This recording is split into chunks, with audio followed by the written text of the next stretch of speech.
ஓம் அகதீஷாய நமக. ஓம் சோமகா வாழை சித்த தேவாய நமோ நமக. ஓம் பிரபஞ்ச மகா சிவசபையே வாழ்க. ஐயா, ஊரில் கொஞ்சம் பழைய வீடு ஒன்று இருக்குது. ஏற்கனவே ஒன்று ஆசி கேட்டிருந்தோம். இப்போ அந்த பழைய வீட்டில் வந்து என்னென்னா புல்லுகள்லாம் முளைச்சி ஒரு மாதிரி கிடக்கு. ஊருக்கு இப்போதுக்குள்ளே போகவே இல்லை. அதை கொஞ்சம் சீர்திருத்தணும். அதுக்காண்டி ஆசி கேட்கறதுக்காண்டி கொஞ்சம் அகத்தி பெருமாள் ஏற்கனவே இது கேட்டதானே? கேட்டிருந்தோம், போகலைண்ணா. எப்படி என்ன தடுத்துலையாது இங்கே இதுக்குள்ளது, அதனால் போகவே முடிய மாட்டேன். ஆளுக்களை கூப்பிடையில என்ன பிரச்சனை அது? ஓ சரி சரி சரி, தடைபடுது, தடையை நீக்கி கொடுக்கணும். ஓம் அகதீஷாய நமக்கு.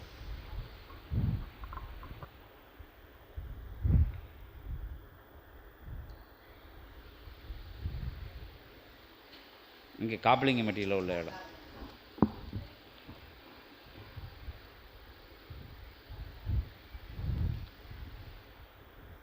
மகாசபையின் ஆற்றல் கலந்து அற்புதமாய் வளம் வரும் வினை தீர்க்கும் கனிகள், 3 கனிகள், வினை தீர்க்கும் கனிகள் சித்தன் கரங்களிலிருந்து பெற்று தான் இல்லமதில் இருந்து புறப்படுகின்ற பொழுது ஒரு கனியை 2ஆக பிரித்து இருபுறமும் மாற்று நிலை கொண்டு அதனை மாற்று நிலை கொண்டு வலது கரமதில் இருப்பதை இடதுபுறமும் இடது கரமதில் இருப்பதை வலதுபுறமும் எரிந்து அப்பணி துவங்குவதற்கு சென்று தன் கரமதில் இருக்கும் மீதமுள்ள 2 கனிகளை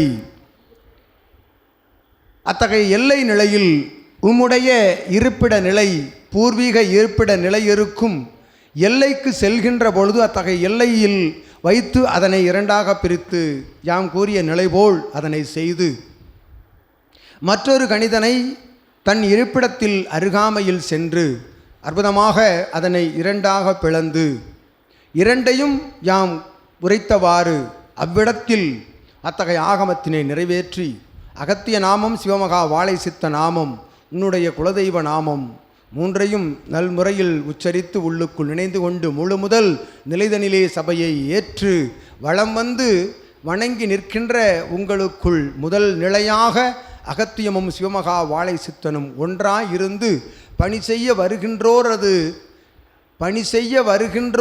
நிலைக்குள்ளிருந்து பணி ஆற்றுவார்கள் என்று அகத்தியன் யாம் நல்லாசிகள் வழங்கி அமர்கின்றோம். ஓம் அகதீஷாய நமக. கோயில 3 எலுமிச்சம்பழம் வாங்கிட்டு போங்க. எப்போ வேலை ஆரம்பிக்குன்னு சொல்லல, அப்போ இன்னைக்குனாலும் இன்னைக்கு வாங்கிட்டு போங்க.